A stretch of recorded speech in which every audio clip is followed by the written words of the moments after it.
Hello students. हम lesson पढ़ रहे थे आवर इन्वायरमेंट और आज आवर इन्वायरमेंट का ये पार्ट 4 वीडियो है।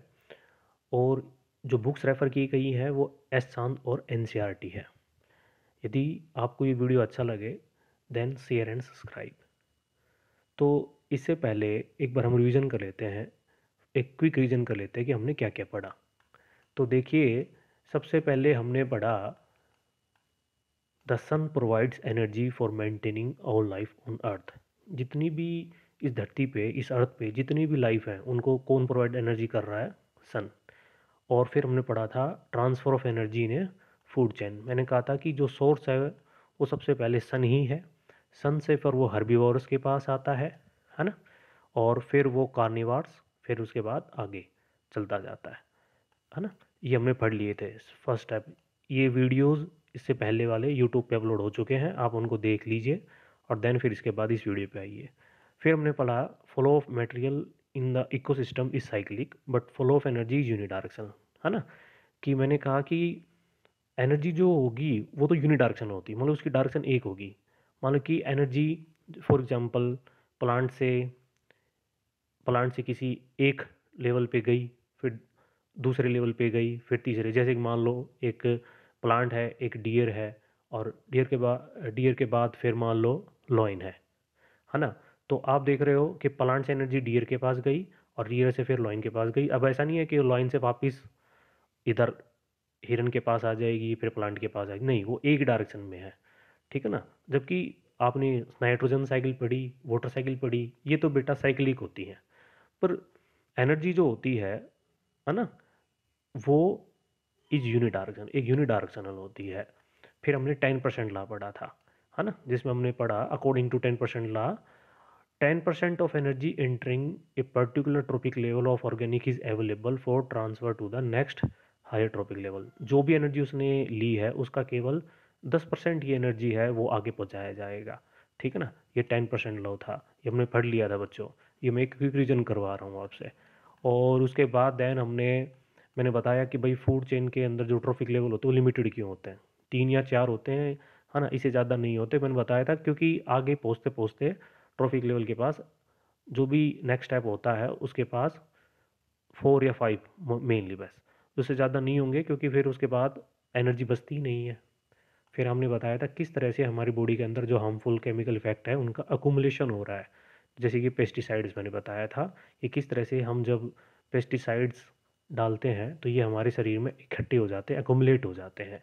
ये हम लोगों ने पढ़ लिया था। और नेक्स्ट बड़ा इंपॉर्टेंट है जिसका नाम था वही बायोलॉजिकल मैग्निफिकेशन। बायोलॉजिकल मैग्निफिकेशन क्या है? हर ट्रॉपिक लेवल के से धीरे धीरे, है ना, एक हार्मफुल पेस्टिसाइड्स लाइक पेस्टिसाइड्स का हमारी बॉडी में एकुमुलेट होना क्या कहलाया जाता है? Biological magnification. तो बच्चों आज हम पढ़ने वाले हैं depletion of ozone layer. Depletion का मतलब होता है वीक होना, ओजोन लेयर का वीक होना। तो आप सभी जानते हैं कि ऑक्सीजन को हम किससे लिखते हैं? O2 से। और इस O2 के अंदर ऑक्सीजन के कितने एटम होते हैं? 2, है ना, जैसे कि आप यहाँ पे देख सकते हैं। अब बात करें, यहाँ पे देखिए, मैं इसको मार्क कर देता हूँ, ये देखिए। और मैं अब ये जहाँ से मेरे एरो चलेगी वहाँ से आप इसको रीड आउट करते चलना। तो जबकि आप जानते हैं कि ओजोन O3 होता है और इसमें 3 एटम होते हैं ऑक्सीजन के। ऑक्सीजन की बात करें तो ये तो रेस्पिरेशन में इसकी नीड होती है। जबकि बात करें ओजोन की तो भाई इसकी क्या नीड है? तो ये जो रेडिएशंस होती है, अल्ट्रावायलेट रेडिएशंस होती है, उसको अर्थ से आने से रोकता है, ठीक है ना। और यदि ओजोन लेयर डिप्लीट हो जाएगी, कमज़ोर हो जाएगी, तो बहुत सारी बीमारी जैसे कैंसर, है ना, हमारा इम्यून सिस्टम वीक हो जाएगा, हमें आंखों की बीमारी जैसे कैटरेक्ट हो जाएगी, जो कि अभी हम पढ़ने वाले हैं। पर अभी ये देख लो कि ये बनती कैसे है और इसका एरिया कहाँ है जहाँ ये देखने को मिलती है। तो पहली बात तो ये देखने को मिलती है एटमॉस्फेयर के ऊपर, high up in the atmosphere, ठीक है ना। कैसे बनती है? तो ये देखिए, ऑक्सीजन का एक मॉलिक्यूल है, उसमें सन से क्या निकली? Ultraviolet radiations. तो उसने क्या किया? ऑक्सीजन मॉलिक्यूल को 2 एटम्स में तोड़ दिया ऑक्सीजन के, एक पहला और ये दूसरा हो गया, ठीक है बच्चों। अब क्या हुआ? अगेन फिर से क्या होगा? अब ये ऑक्सीजन एटम फिर से ऑक्सीजन के साथ मिलेगा, क्योंकि वहाँ बहुत सारे ऑक्सीजन के मोलिक्यूल होते हैं। तो एक ऑक्सीजन एटम ऑक्सीजन के मोलिक्यूल से फिर से मिलता है, और लास्ट में आके देखो क्या बन गई, ओजोन मोलिक्यूल। और ये ओजोन यदि नहीं हो तो भाई अर्थ पे लाइफ पॉसिबल नहीं है, क्योंकि इसके बहुत सारे इफ़ेक्ट होंगे। और वो इफ़ेक्ट क्या क्या है वो आप देख लीजिए। तो सबसे पहले अल्ट्रावायलेट रे कैन कॉज स्किन कैंसर। इस अल्ट्रावायलेट रेज की वजह से हमें कैंसर हो सकता है, ठीक है ना। और हमें आंखों की बीमारी हो सकती है, जैसे ये देखिए मैं एरो से लगा रहा हूँ, आई डिजीज कोल्ड कैटरेक्ट, ठीक है ना। तो ये एक कैंसर का दिखाया गया एक पिक्चर है फिगर 28 में, कि किस तरह से कैंसर होता है। और ये भाई एक सैटेलाइट के थ्रू एक पिक्चर ली गई है जो अंटार्कटिका के ऊपर से ली गई है, और ये ब्लैक होल को दिखाता है, ठीक है ना। वैसे अब ये होल बंद हो चुका है। अब ये जो ओजोन लेयर है ना, ये जो हमारे एटमॉस्फेयर के ऊपर पाया जाता है, ये थिनर होती जा रही है, पतली होती जा रही थी। तो इससे क्या होता था कि जो रेडिएशन थी, अल्ट्रावायलेट रेडिएशंस, वो एब्जॉर्ब ही नहीं हो रही थी, तो अर्थ में आ रही थी। और अर्थ पे जहाँ जहाँ वो पड़ रही थी, वो जैसे ह्यूमन पे, प्लांट पे, है ना, एनिमल्स पे जहाँ जहाँ ये पड़ रही थी वहाँ पे ये अपनी इफेक्ट छोड़ रही थी। जैसे ये मैंने आपसे बताया, ये स्किन कैंसर है ना, इस तरह से इफेक्ट छोड़ रही थी।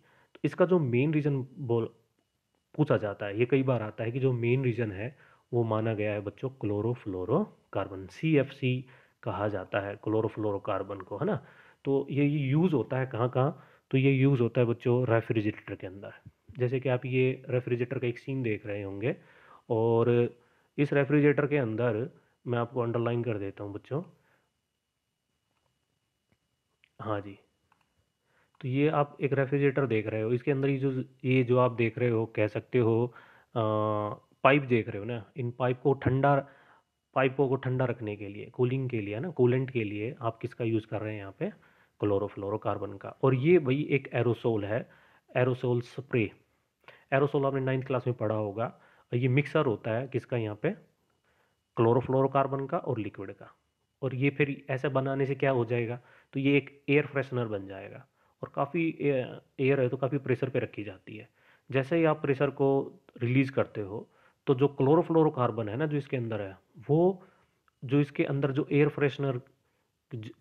फ्रेशनर में या बोलो कि आप बोलो एयर है, उसको बाहर निकालती है। किस फॉर्म के अंदर, स्प्रे के अंदर। आपने देखा होगा जब इसको दबाते हैं तो स्प्रे के रूप में निकलता है, तो इसको बाहर निकालने का काम क्लोरोफ्लोरोकार्बन का है। तो जब ये क्लोरोफ्लोरोकार्बन ऑक्सीजन के साथ मिलता है और एटमॉस्फेयर में चला जाता है, तो ये बच्चों ओजोन लेयर को कमज़ोर कर देता है, ओजोन लेयर को थिनर बना देता है, ठीक है ना। जिससे अल्ट्रावायलेट रेडिएशन है वो हमारे अर्थ में एंटर कर जाती हैं, और फिर उसके नई नई बीमारियां हो जाती हैं, ठीक है ना। तो यही बातें यही बताई गई हैं। तो जैसे रेफ्रिजरेटर के अंदर, कंडीशनर के अंदर कूलेंट का काम करती हैं क्लोरोफ्लोरोकार्बन, जबकि है ना गीजर के अंदर, एरोसोल स्प्रे के अंदर भी क्लोरोफ्लोरोकार्बन भरा जाता है, ठीक है ना। तो इसका रीजन मैंने आपसे बता दिया, ये बातें मैंने आपसे इसको ट्रांसलेट करके बता दिया है। अब आगे चले हैं, तो अब जैसे ही क्लोरोफ्लोरोकार्बन बढ़ता गया, तो फिर क्या हुआ कि एक प्रोग्राम ऑर्गेनाइज था जिसका नाम था UNEP, जिसका नाम था यूनाइटेड नेशन इन्वायरमेंट प्रोग्राम। इन्होंने 1987 के अंदर एक अटेम्प्ट किया, जिसमें क्या था कि भाई ओजोन को बचाना था। तो उन्होंने क्या किया, इनमें मेंबर बन गए अलग अलग कंट्रीज़ के, और उन्होंने कहा कि जो 1986 पे जो क्लोरोफ्लोरो का कार्बन का जो प्रोडक्शन का जो लेवल है वही रखा जाना चाहिए। मतलब कि बढ़ा नहीं, मतलब कि अब ये बढ़ेगा तो फिर वो फिर प्रॉब्लम देगा, है ना। और भी यूँ कहते हैं कि भाई जैसे कि अंटार्कटिका में जहाँ था वो होल था, वहाँ तो फिर जैसे अब वो होल कैसे हुआ, तो वो कहते यूँ हुआ कि जैसे कोई शिप चलता और जैसे उसमें जो टूरिस्ट होते या जिनको जाना होता था वो खाना उसी फिर पानी में फेंक देते थे, तो वो गल सड़ के, जब वो क्या होता, वो गल सड़ के एक जगह इकट्ठा होता गया, और उससे फिर क्लोरोफ्लोरोकार्बन निकली, और फिर वो चल के फिर जो हमारा ओजोन लेयर उसको डिप्लीट करती गई, कमज़ोर बनाती गई, जिससे फिर उसमें होल हो गया। फिर उसमें भाई उन पे बैन लगा दिया गया कि अब है ना कोई भी गार्बेज होगा या कोई भी जो खाने का फूड आइटम है जो बच गया, उसको आप ऐसे समुद्र में नहीं फेंक सकते, ठीक है ना। अब वो होल बिल्कुल बंद है। अब नेक्स्ट है हमारा managing the garbage we produce.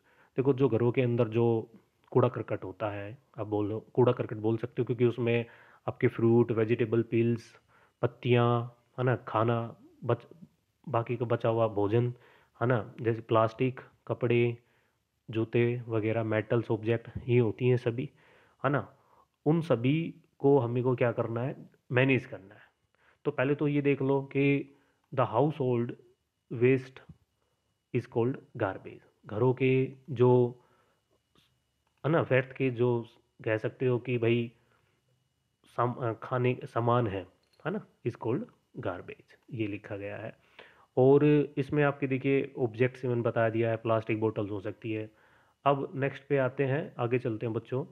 अब डिस्पोजल का मतलब होता है, नेक्स्ट साइड अभी जाते हैं डिस्पोजल के ऊपर। Disposal of waste means to get rid of waste, है ना। अब इन मतलब इनसे छुटकारा पाएंगे। डिस्पोजल का मतलब क्या होता है, disposal of waste should be done in the scientific way. अब जो छुटकारा पाएंगे वो एक साइंटिफिक वे में होना चाहिए।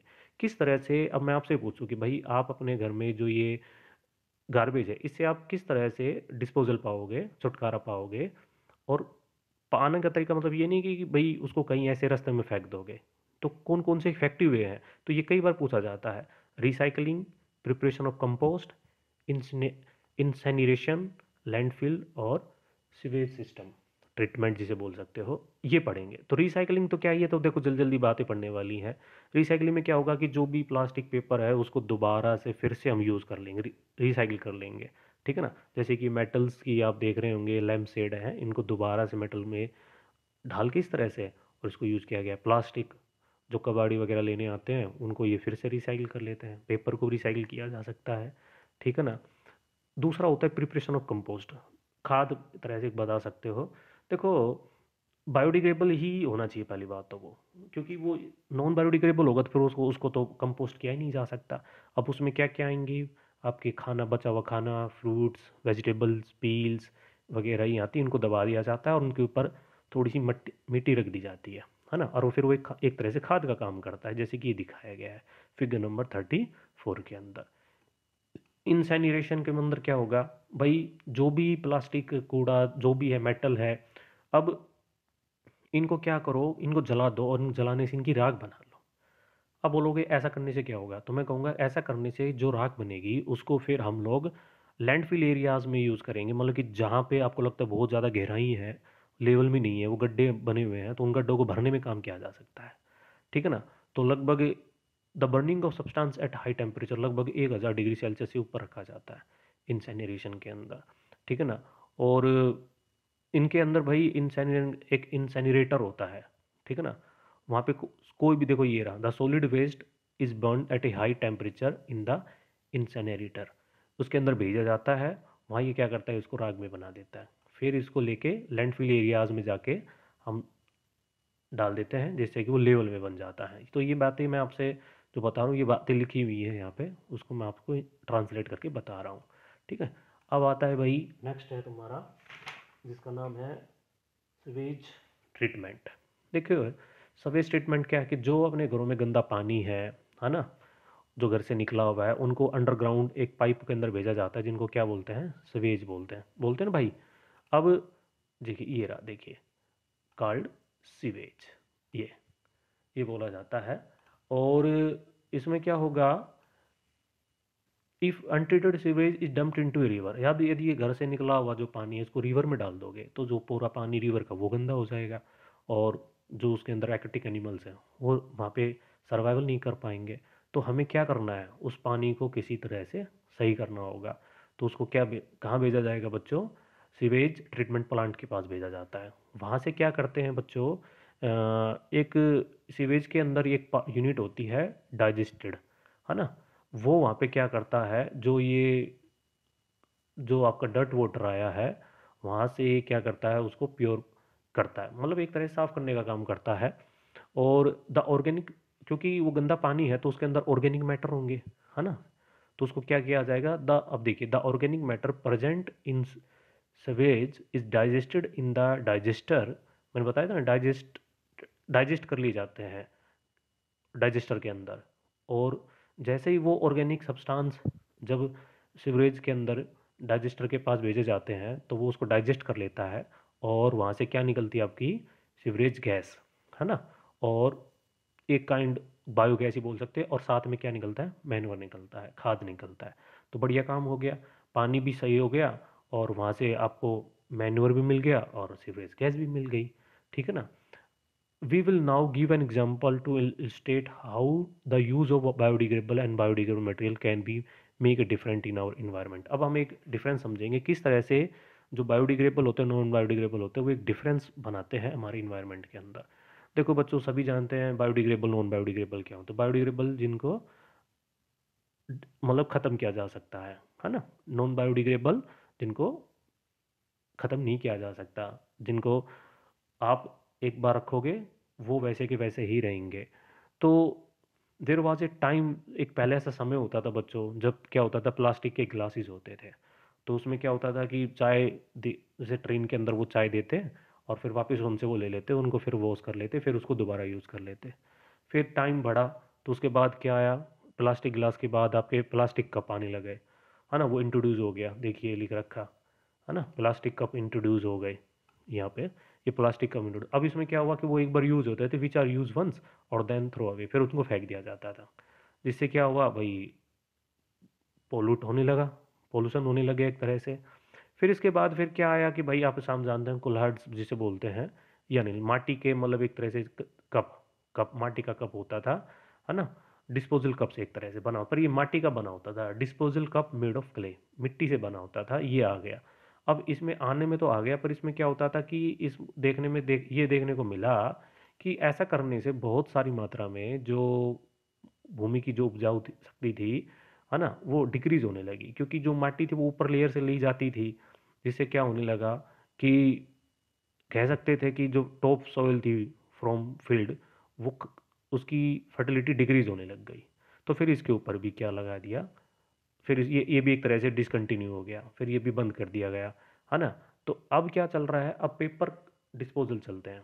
आपने देखा होगा चाय के पेपर डिस्पोजल आते हैं, वो क्या है, वो बायोडिग्रेडेबल है। यदि वो कहीं पे भी मान लो थ्रोन कर दिए जाते हैं तो कुछ टाइम के बाद वो डिकम्पोज हो जाते हैं, ब्रेक डाउन हो जाते हैं ऑटोमेटिकली, है ना, by the action of micro organism, ठीक है ना।